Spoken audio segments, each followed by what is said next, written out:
શું તમને પણ મારી જેમ વધેલા રોટલાને ફેંકવાનું પસંદ નથી? તો ચાલો આપણે બનાવીશું કાઠિયાવાડી સ્ટાઇલ વઘારેલો રોટલો.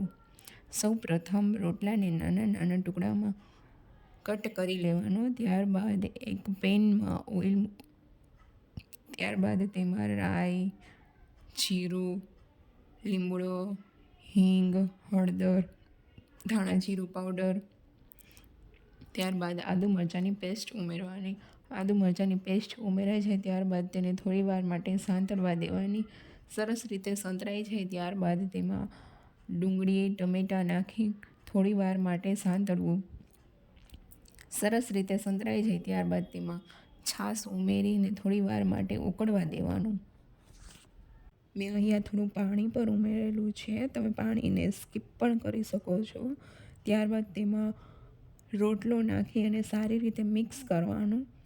છાશની ખટાશને બેલેન્સ કરવા માટે મેં 1 ચમચી જેટલી ખાંડનો ઉપયોગ કરેલો છે. તમે ખાંડને પણ સ્કીપ કરી શકો છો.